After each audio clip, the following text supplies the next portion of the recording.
dans le vif du sujet, je voudrais brièvement élaborer sur l'AMFCE et le Business Without Borders. L'AMFCE, ou plus spécifiquement l'Association mauricienne des femmes chefs d'entreprise, regroupe les femmes chefs d'entreprise du secteur formel de l'économie mauricienne. Elle existe depuis 36 ans déjà, plus spécifiquement depuis 1986. Elle est affiliée à une instance internationale, Femmes chefs d'entreprise mondiale, son homologue sur le marché global, qui regroupe plus de 5 millions de femmes entrepreneurs à travers le monde. L'AMFCE est membre du réseau FCEM depuis 20 ans déjà. Mais passons au Business Without Borders. C'est quoi le Business Without Borders? Le Business Without Borders est un des projets phares de l'AMFCE, un projet de mentorat et de capacity building pour les femmes entrepreneurs établies de l'océan Indien, notamment de l'île Maurice, de la Réunion, de Madagascar, des Comores et des Seychelles, qui font face aux difficultés entrepreneuriales causées par la COVID. Le projet vise donc à les rendre plus résilientes face à la pandémie. Et en quoi consiste le projet? 7 modules de gestion, ou plutôt des modules de Management Made Easy, ont été élaborés et téléchargés sur une plateforme digitale, le Talent Learning Management System. Et chaque participante est amenée à suivre les modules en ligne, à leur rythme, tout en étant jumelée avec un mentor qui les aide à implémenter le contenu des modules dans leur entreprise respective. Les mentors sont des entrepreneurs chevronnés de différents pays du monde qui nous ont rejoints grâce au réseau FCEM. Je profite de l'occasion qui m'est donnée aujourd'hui pour remercier le Haut Commissariat australien et la NCB pour leur support soutenu sur ce projet. Mais revenons-en à notre webinaire d'aujourd'hui qui a pour thématique « Maîtriser la gestion financière pour créer une entreprise solide ». Le sujet que nous aborderons lors de ce webinaire, ou plutôt le problématique que nous adresserons, est la suivante. Comment surmonter les obstacles à la pleine autonomie financière, des femmes entrepreneurs dans un environnement économique de plus en plus complexe? Effectivement, en dépit du fait que l'entrepreneuriat féminin est un levier important pour la réalisation des objectifs de développement économique et social, notamment par la création d'emplois et la réduction de la pauvreté, l'entrepreneuriat féminin représente un potentiel encore très largement inexploité pour la croissance et la prospérité. Et alors que la culture financière est une ressource essentielle et intangible qui est déterminante pour la croissance, le succès est un avantage concurrentiel durable. Le manque d'éducation financière reste l'un des principaux défis qui affectent la croissance des femmes entrepreneurs. L'AMFCE a le plaisir d'accueillir aujourd'hui donc pour ce webinaire M. Henry Cullen, SME Banking Manager de la MCB et un des sponsors du projet Business Without Borders, Rina Danji, membre de l'AMFCE, entrepreneur et formatrice sur le projet Business Without Borders, et Joanna Karpenen, entrepreneur et mentorée au sein de Business Without Borders. Mesdames et messieurs, bon après-midi et merci de nous accompagner sur ce webinaire aujourd'hui. Je rappelle aux auditeurs que vous pouvez nous poser vos questions à travers le chat. Nous essaierons au maximum, si le temps nous le permet bien sûr, de les aborder durant ce webinaire. Sans plus tarder, je me tourne vers Madame Danji. Alors, Madame Rina Danji, parlez-nous un peu de vous et de votre parcours de femme entrepreneur au sein du cabinet familial de comptabilité Danji & Associates. Bonjour tout le monde, je vous remercie pour la plateforme d'aujourd'hui. Alors, je me présente, Rina Danji, comptable, expert comptable depuis 14 ans. J'ai fait mon BNS et mon associé à Londres. Donc, 14 ans que je suis dans le métier maintenant. Et quand je suis retournée de Londres, j'avais une vision utopique de comment que le business devrait se produire. Et là, je me retrouve dans le business familial et je ne sais plus où sont mes repères. Parce que du coup, je ne suis plus attitrée à mon diplôme.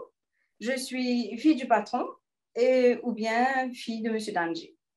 Donc, cela m'a pris beaucoup de temps au fil de ma carrière en tant que femme entrepreneur pour me faire mon entité, pour que je sois acceptée et par mon portfolio de clients et par mes employés, mes staffs, mes collègues aujourd'hui. Et c'était un long cheminement de 14 ans. Alors, au fil de ces 14 ans, comment m'adapter, comment m'instaurer, comment me faire ma place en tant que femme entrepreneur.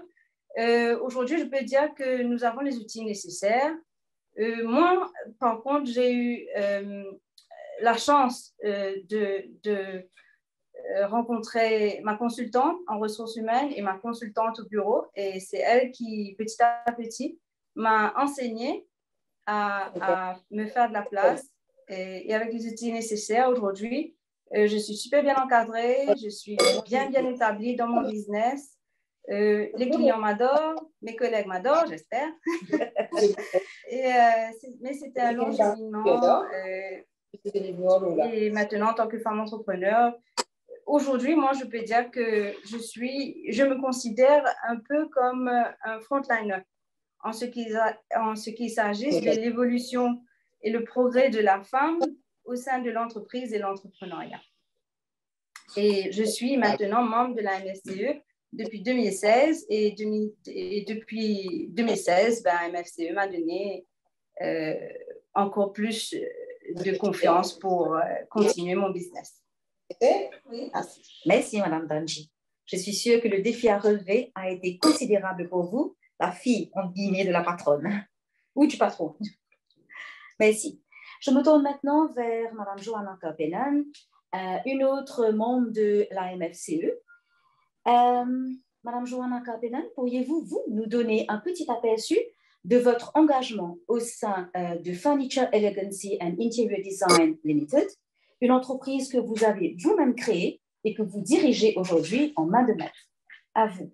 Merci, Mme Rima. Donc, bonjour tout le monde. Merci pour la plateforme. Donc, je suis Johanna Kapelan, 33 ans, mariée et mère de 2 enfants. Donc, j'ai commencé à travailler à l'âge de 18 ans, notamment dans un centre d'appel, pour ensuite évoluer dans la vente des meubles. Et donc, j'ai notamment travaillé chez Coach, chez Neil, et pour finalement devenir chef de mon entreprise en 2013 avec le soutien de mon conjoint, qui est maintenant mon époux. Et c'est là qu'est né Furniture Elegancy.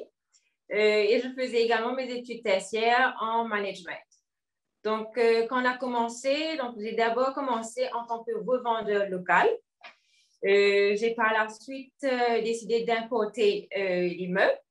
Et finalement, on a trouvé que c'était plus judicieux de fabriquer nos meubles nous-mêmes. Donc, du coup, j'ai importé des machines. Et aujourd'hui, je suis fière de dire que je suis parmi les plus gros fabricants de meubles de bureau à Maurice. Donc, j'ai investi pas mal dans les machines de dernier cri afin d'apporter une touche de perfection, on va dire, à nos meubles. Et de par mon parcours, j'ai rejoint pas mal d'associations aussi, donc de la MFCE, et que je savoure chaque instant, je dois dire, avec vous, parce qu'on découvre des choses sur nous-mêmes, on apprend des choses, notamment avec le projet de mentorat. Et c'est un peu ça. Merci, Mme Kapelan. C'est gentil. Et je me tourne maintenant vers la MCB, M. Harry Cullen. Pourriez-vous brièvement nous expliquer l'engagement de la MCB pour la parité et surtout la place de l'entrepreneuriat féminin dans la stratégie de développement durable de la MCB? Merci, Emma. Donc, bonjour tout le monde. Bon, moi, c'est Harry Cullen. Présentation rapide, ça fait un petit peu plus de 22 ans que je suis à la banque commerciale. J'ai travaillé à Maurice, mais aussi dans la région, dans les filiales de la banque, dans la région Afrique et aussi en Indien. Et je suis avec le SME Banking, le Business Banking, depuis bientôt 8 ans actuellement. Donc, pour répondre un petit peu à votre question, Rima, donc au niveau de la banque, au niveau du groupe, au niveau de la MCB, je commencerai peut-être off record de vous dire notre présence et notre croyance. Je citerai ce que l'ancien secrétaire général de l'ONU, Ban Ki-moon, avait dit à la commémoration de la journée de l'internationale de la femme en 2008. Investir dans les femmes n'est pas seulement la bonne chose à faire, mais c'est la chose intelligente à faire. Je pense que c'est très fort ce qu'il a dit et on croit dedans.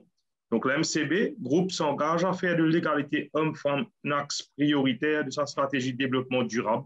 Comme vous avez sûrement dû entendre parler beaucoup du Success Beyond Numbers, Dans cette optique, le groupe a signé même un Gender Diversity Charter avec le Africa CEO Forum. Et à travers de ça, il y a aussi le Women Working for Change, etc., dans la foulée, mis en place un plan d'action global suite à une évaluation menée par l'Agence française de développement. L'objectif principal de ce plan d'action, c'est vraiment d'atteindre d'ici 2026 un objectif de 40% de représentation féminine au sein des milieux de senior management de la banque. Toutes ces actions sont également en ligne avec les objectifs de développement durable des Nations Unies. Donc, pour vous dire qu'au niveau du groupe, au niveau de la hiérarchie, la banque croit dans ce projet et on investit, et comme on dit souvent, donc we need to lead by example, et c'est ce qu'on est en train de faire, et c'est ce qu'on a commencé. Donc, on a un plan, et ce plan, vous allez pouvoir le suivre au niveau du website du groupe, et c'est clair par rapport à nos stratégies. Voilà, merci. Merci beaucoup. À vous écouter, tout ça allait être très, très, très encourageant pour les femmes surtout. Merci. Revenons au sujet de notre webinaire d'aujourd'hui. Madame Rina Danji, que savent les femmes entrepreneurs d'aujourd'hui en matière de finances? Quelle est leur connaissance des instruments financiers, leur épargne et surtout leur utilisation des instruments financiers? Je crois que ça, c'est la partie clé de la question. Oui, absolument. Alors, je vous remercie pour la question. Donc, avant de commencer, on va rentrer dans la compréhension que à this point in time, on fait la distinction entre le formel et l'informel. On travaille en ce moment dans le formel, donc je vais plus m'axer dans le formel, c'est-à-dire que c'est par rapport aux entreprises qui sont déjà établies et qui veulent grandir. Donc, dans le système formel, il y a déjà un système établi, préétabli, il y a un cadre et un écosystème de l'entrepreneuriat qui existe déjà. Donc, plusieurs d'entreprises, elles se rejoignent aux plateformes telles que la SME Mauritius, le Business Mauritius, l'AMFCE, le MCCI. Donc, il y a beaucoup de plateformes qui sont là pour aider les femmes entrepreneurs aujourd'hui. Et si on va plus loin, pour moi, je dirais que les écoles, les collèges sont aussi en train d'essayer de préparer les jeunes à cela parce qu'en ce moment, il y a des sujets qui se font à l'école qui s'appellent par exemple le enterprise ou le entrepreneurship, donc, ou le business studies encore. Donc, cela fait partie des case studies où il y a les startups à préparer, le business plan à préparer. Donc, faire le marketing et research, faire les plans de négociation, la présentation du projet, les ventes des produits ou des services, préparer un balance sheet, préparer un profit and loss, préparer un rapport à la fin du projet. Donc, les écoles déjà, en Forme 4 et en Forme 5, sont déjà en train de préparer les jeunes à cela. Et puis, il y a les études universitaires. Donc, avant même de rentrer dans le business, il y a déjà une préparation qui se fait. Voilà.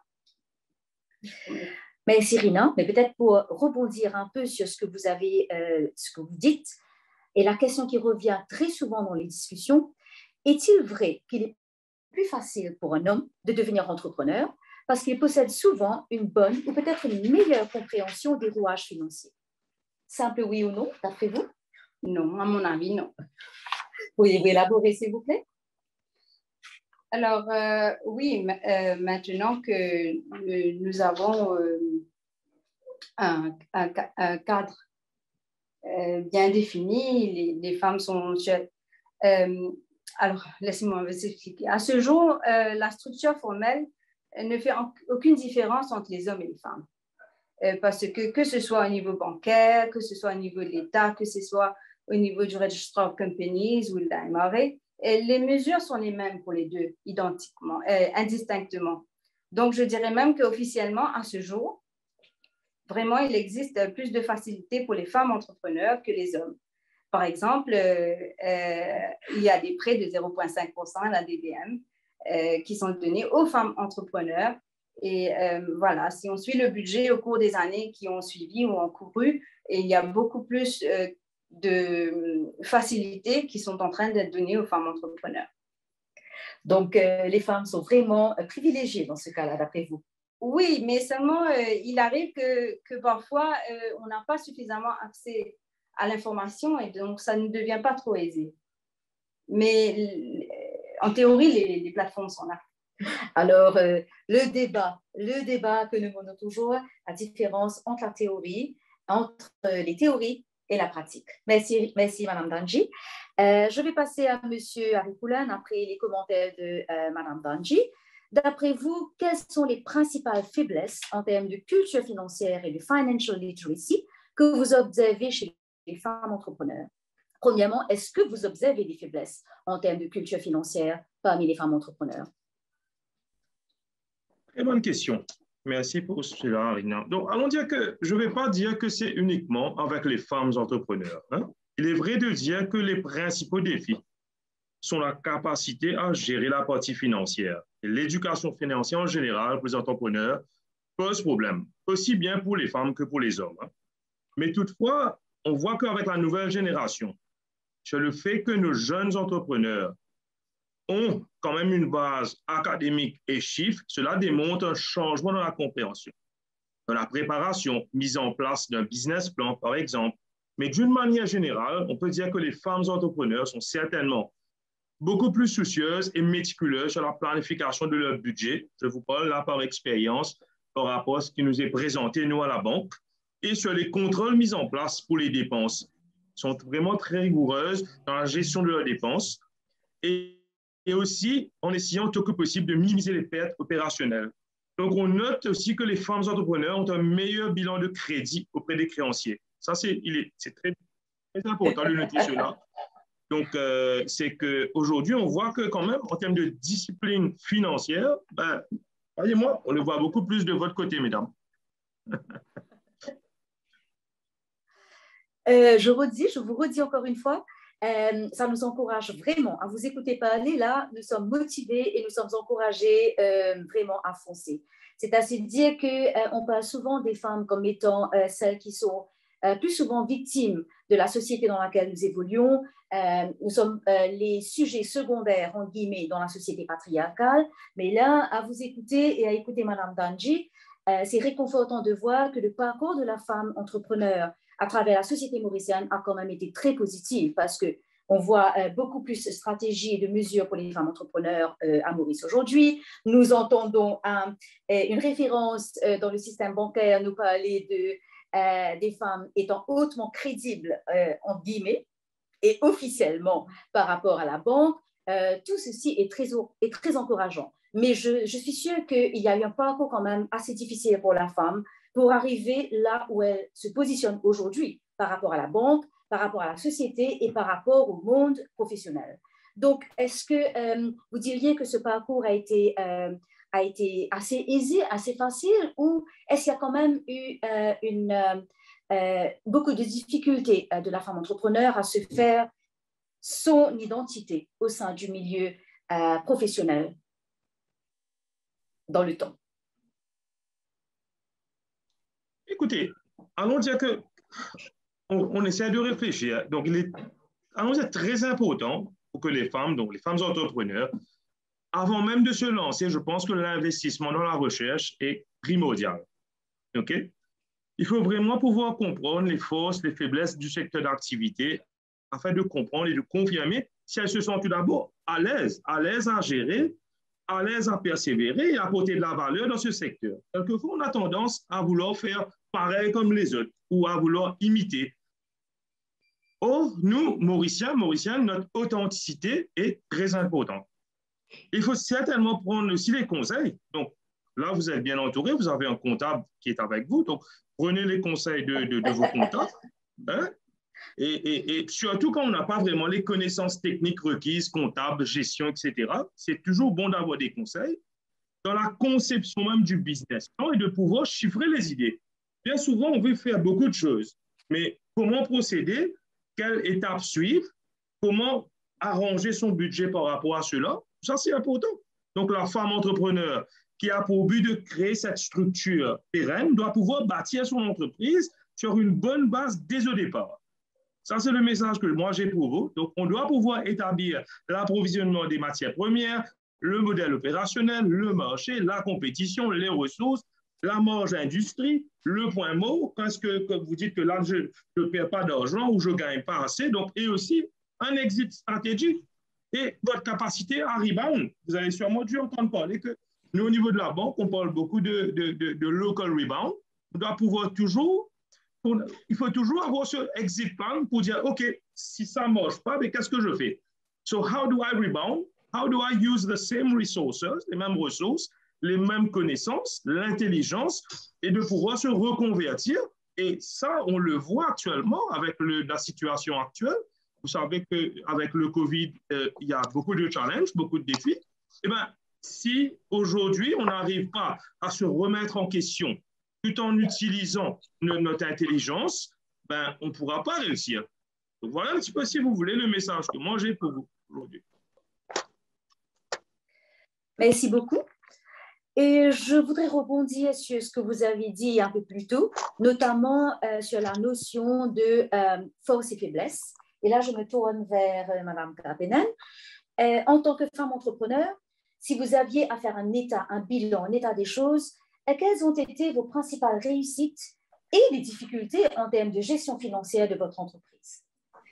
Alors, dans mon cas, les difficultés a été plus de faire comprendre dans mon entourage, surtout que la femme peut aussi prendre des décisions qui touchent à la finance de son entreprise, qu'on peut nous prendre au sérieux, et que ce soit au niveau des institutions gouvernementales ou dans les secteurs banquiers, parce que, encore une fois, dans mon cas, quand j'ai commencé, je dois dire qu'il a fallu tout le temps que ce soit mon époux qui négocie en premier.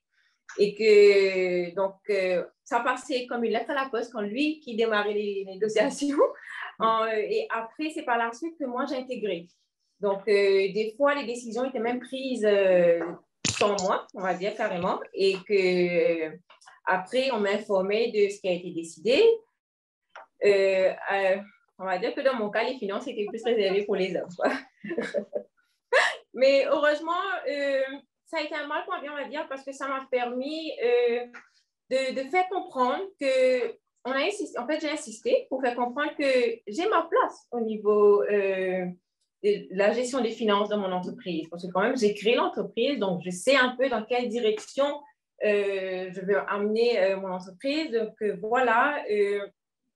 Et je pense aussi, en fait, j'estime qu'il est important pour toute chef d'entreprise, homme ou femme, de connaître les rouages du département du finance de son entreprise. Donc, et j'avoue que par la suite, heureusement, j'ai insisté, donc ça a changé. J'ai été notamment accompagnée de mon banquier, de ma comptable aussi. Donc, là, à ce moment-là, j'ai pu quand même réussir à remettre les choses au plat et à continuer au bon déroulement de l'entreprise. Donc, vous voulez dire, si je vous comprends bien là, que les débuts de l'entrepreneuriat pour vous ont été difficiles parce que la négociation sur tout l'aspect bancaire et financier de votre entreprise se faisait par votre époux, c'est ça? Exactement. On va dire que, mais on le prenait plus au sérieux quand c'était lui qui présentait la chose que quand c'est moi qui allais le faire.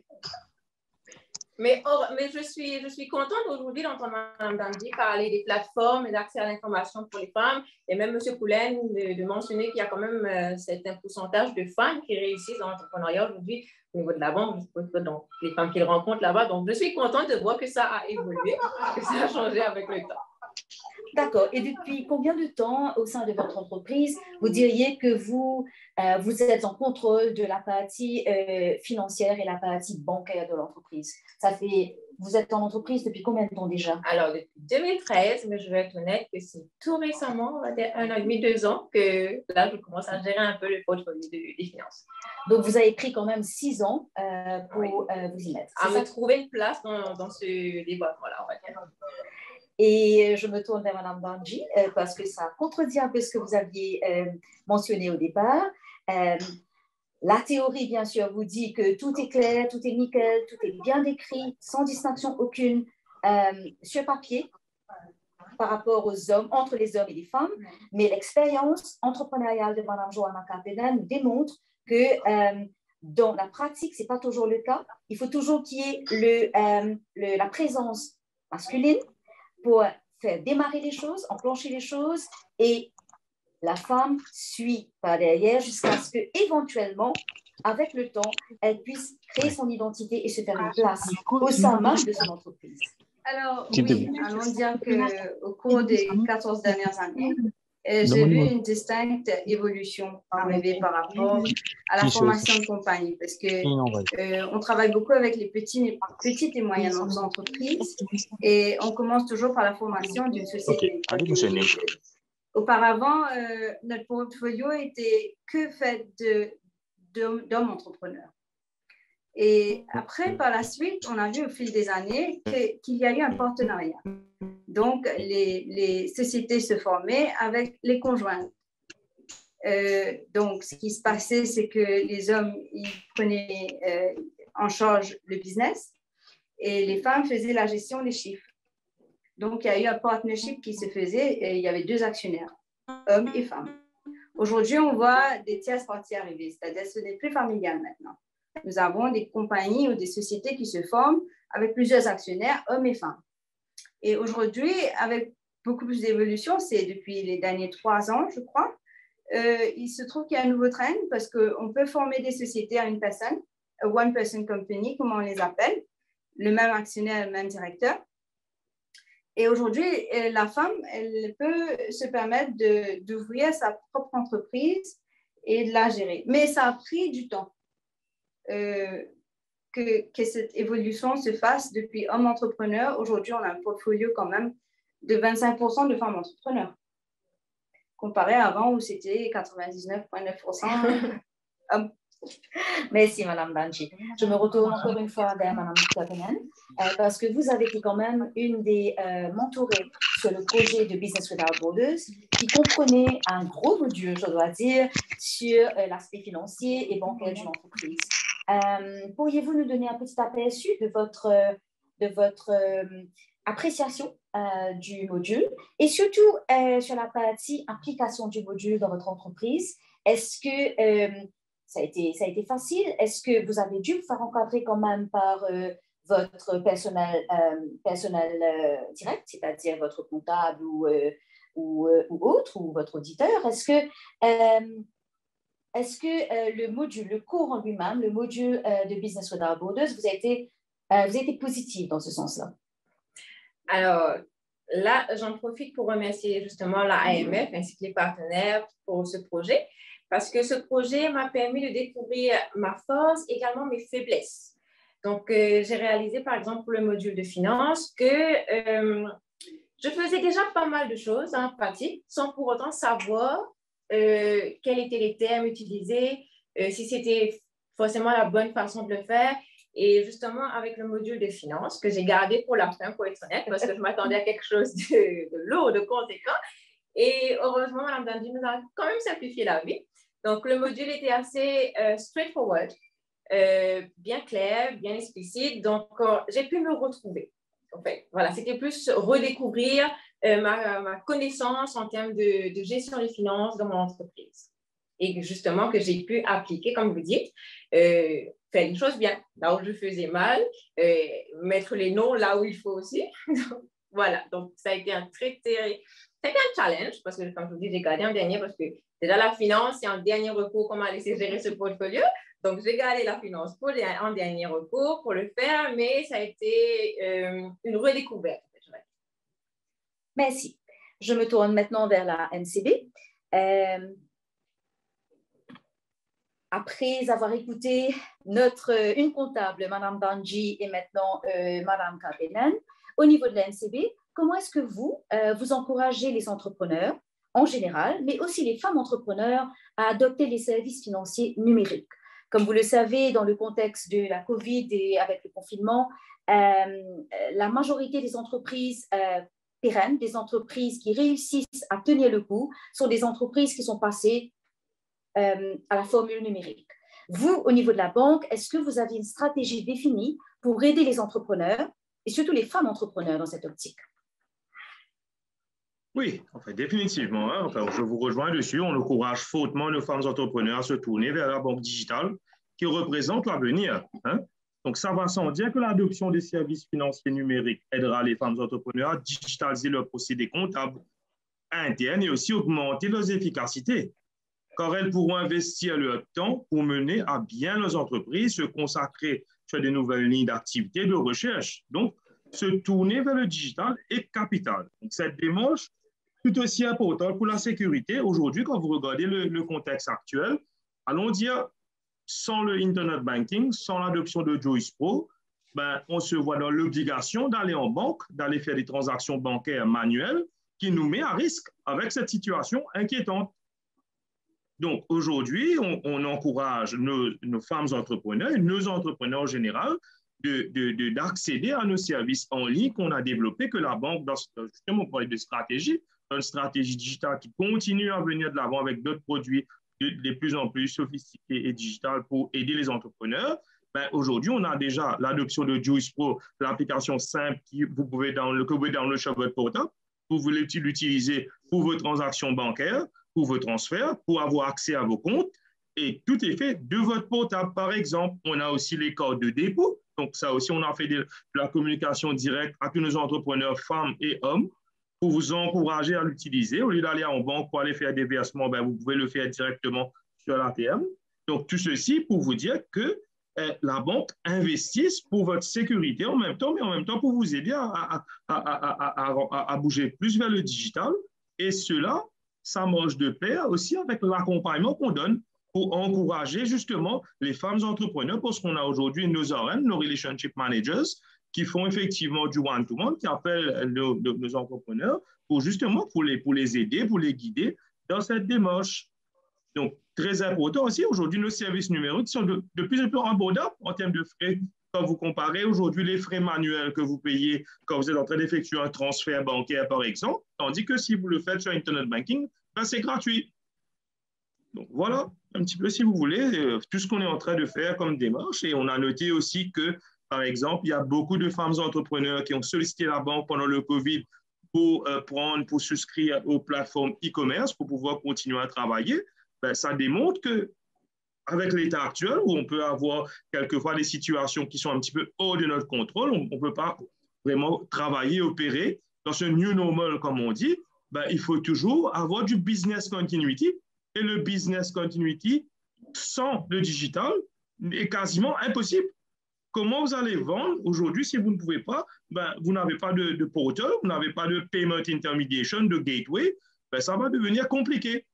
Donc, voilà un petit peu, si vous voulez, nous, on top des communications qu'on fait à travers tous nos channels, ben, on est là et on donne des produits et des services pour vous aider à vous bouger dans cette direction. Si, effectivement, je vous rejoins là-dessus. C'est un gros challenge, mais c'est une nécessité aujourd'hui de se tourner vers l'option digitale.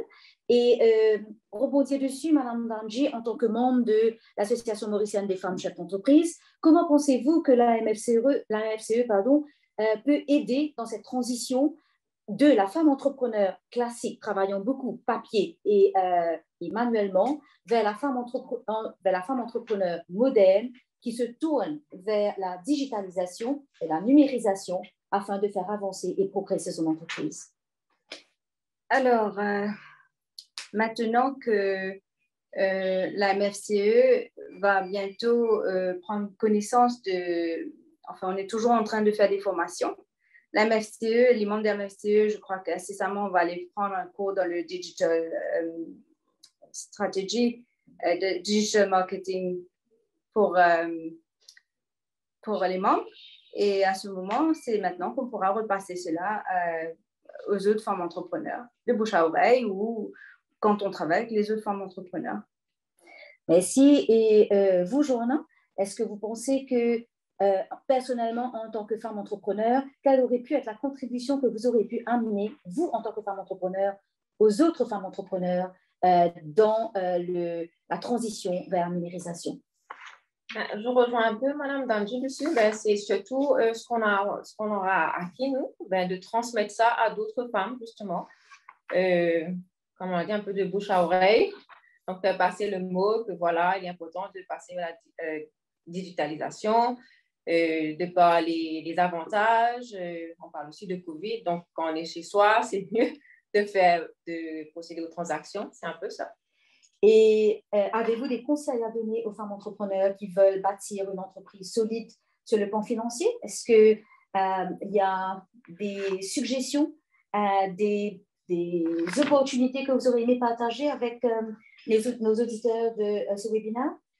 Oui, je dirais que surtout quand on parle de plan financier, c'est bien de se faire encadrer, surtout si on n'est pas sûr, avoir un bon comptable, aussi se donner des outils qu'il faut dès le départ, parce qu'avoir une bonne structure dès le départ, justement, c'est la base, je pense. Donc, si on n'est pas sûr, il est important de se faire encadrer. Merci beaucoup, Madame Carpenen. Et Madame Danchi, de votre côté, en tant que comptable, comment, d'après vous, comment est-ce qu'une femme entrepreneur peut se construire une bonne financial literacy? Parce que c'est quand même un mot très important et très lourd à porter quand on est entrepreneur. Absolument. M. Koulan a beaucoup parlé dessus et aussi Mme Carpenen. Nous avons la gestion du risque au sein de l'entreprise. Donc, vraiment, comment gérer le risque financier, surtout pendant cette période post-Covid. À l'île Maurice, il y a eu le taux d'inflation qui a augmenté, le taux d'échange, les fluctuations par rapport au taux de change. Donc, ça a nécessairement et certainement affecté certaines entreprises. Avoir une bonne gestion des flux de trésorerie pour les jours sombres et investir dans la durabilité. Maintenant, je fais aussi ressortir que, bien sûr, il faut se faire accompagner, que ce soit par un comptable, par des consultants, mais si c'est possible de se faire accompagner, c'est aussi important. Et pouvoir investir dans un système informatique, parce que maintenant, on vit dans l'ère informatique, donc dans l'ère digitale numérique. Donc, peut-être même s'offrir un logiciel financier, pourquoi pas. Merci. Nous approchons de la fin du webinaire d'aujourd'hui et je m'adresse maintenant à M. Harry Koulan pour clore le sujet. La MCB a pris un engagement fort sur la parité.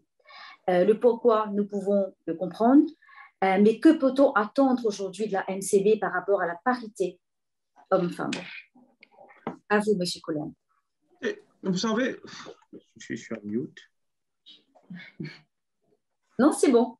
C'est bon. Donc, enfin, pour vous dire qu'au niveau de la banque, ben, quand vous regardez, que ce soit notre approche, on a tout le temps prôné la parité. Quand on ne fait pas vraiment une distinction entre les entrepreneurs quand on est à étudier un dossier.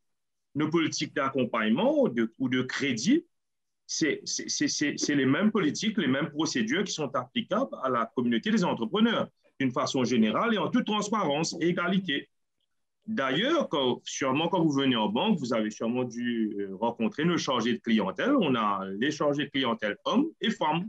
Et cela va sans dire qu'on est dans la parité. Et comme je disais plutôt, c'est we are also leading by example. Et pour vous dire, juste pour vous donner des exemples, vous avez parlé de qu'est-ce qu'on peut attendre de l'MCB à ce niveau. On vient de lancer, je ne sais pas si vous avez vu ou entendu parler de Punch, une plateforme qu'on a fait tout récemment. Et cette plateforme, qui est très intéressante et que je vous encourage tout le monde à vous connecter dessus, et bien, ça a été fait avec vraiment une grosse contribution de Mme Emilia, qui est dans le call, que je salue. Je dis merci encore une fois. Donc, pour vous dire que nous allons continuer à œuvrer et investir dans le développement de nos femmes entrepreneurs, en patronant bien sûr beaucoup d'activités comme on l'a fait avec vous. On le fait aussi dans beaucoup d'autres lignes de métiers. Ben parce que c'est comme je vous ai dit encore plus tôt, c'est que c'est la hiérarchie de la banque au plus haut niveau de la hiérarchie. Et on a dégagé cette stratégie and we walk the talk. On n'est pas là seulement dans l'écrit pour vous présenter des belles choses, but we are here in action. Et je suis là devant vous aujourd'hui, c'est grandement pour justement représenter cette stratégie de l'institution à nous œuvrer pour nos femmes entrepreneurs. Merci. Et je dirais bravo à la MCB. Vous êtes quand même vraiment les pionniers dans cette démarche par rapport à la parité. Vous misez très fort et j'espère, comme vous l'avez presque promis là, j'espère vraiment que nous pourrons un jour aspirer à avoir une parité, pas seulement en termes de nombre d'hommes et de femmes, mais surtout en termes de compréhension des besoins spécifiques de la femme et de la femme entrepreneur par rapport à l'industrie. Je passe sur le mot de la fin. Madame Karpinen. Alors, le mot de la fin, je dirais le mot de la fin pour les femmes entrepreneurs, je dirais de saisir les opportunités qui s'offrent à vous, parce qu'on ne finit jamais d'apprendre. Donc, notamment, je les connais avec le projet de Business Without Borders avec la AMF.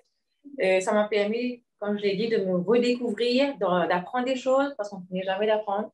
Donc, à travers les modules, j'ai vu des choses que j'ai appris à l'université, oui, mais j'ai aussi vu des choses qui sont venues s'implémenter encore au fil des années. Donc, vraiment, le mot de la fin, c'est de foncer, mais aussi d'investir en nous-mêmes, notamment dans les cours qui s'offrent à nous. Donc, si on peut rejoindre des programmes tels que Business Without Borders, allez-y. C'est vraiment gentil. Et le mot de la fin, Madame Banji. Alors, pour les femmes entrepreneurs, surtout, moi, je dirais que si vous êtes dans l'informel, il y a l'opportunité de rentrer dans le formel. Si vous n'êtes pas suffisamment structuré, il y a des plateformes pour se structurer. On a l'aide de la banque, MCB, on a l'aide de la MFCE, on a l'aide d'autres plateformes que le SME Mauritius. Enregistrez-vous avec SME Mauritius, enregistrez-vous, faites-vous une compagnie, enregistrez votre compagnie, vous pouvez faire One Person Company. Allez-y, encadrez-vous de professionnels. Il y a beaucoup de consultants dehors qui n'attendent que ça. Et puis, il y a le gouvernement aussi qui aide. Il y a beaucoup de facilités en ce moment qui sont en train d'être données aux femmes entrepreneurs. Foncez. Voilà. Merci, Madame Banji. Et M. Koulan, vous avez un mot pour conclure, s'il vous plaît? Nous avons une question pour M. Koulan. Nous avons une question pour M. Koulan. Excusez-moi, avant de passer sur le mot de la fin. Bon, je vous lis la question en anglais telle qu'elle est. We really have a big gap insofar as the level of financial literacy is concerned in Mauritius, especially for entrepreneurs, be it men and women. Does the MCB, as the largest bank, have a strategy to address this major gap as a national priority? Oui, effectivement, enfin, j'ai répondu à cela sur la plateforme-là. Effectivement, c'est un petit peu de ça. Bon, malheureusement, le temps nous est limité. C'est un peu ça, l'objectif d'avoir créé cette plateforme Punch, mesdames. C'est pour ça que je vous encourage à vous connecter dessus, parce que la solution, elle est là, déjà disponible. On a à travers Punch, allons dire, beaucoup de firmes comptables, de consultants, des businessmen qui sont là et qui nous aident dans cette démarche, justement, à pouvoir accompagner et aider nos femmes, hommes, entrepreneurs à vraiment développer et à vraiment gagner en termes de financial literacy et en termes de discipline financière qui est aussi importante. Et souvent, on parle de financial literacy, mais ça marche de pair avec ce qu'on appelle aussi une discipline financière. Là, je parle sur la correction du comptable qui est à côté de vous. Il faut vraiment savoir gérer aussi. Et tout cela, tous ces services, on parle, dans votre question, vous avez mentionné national priority. Yes, it is a national priority parce que Punch est là pour tout le monde.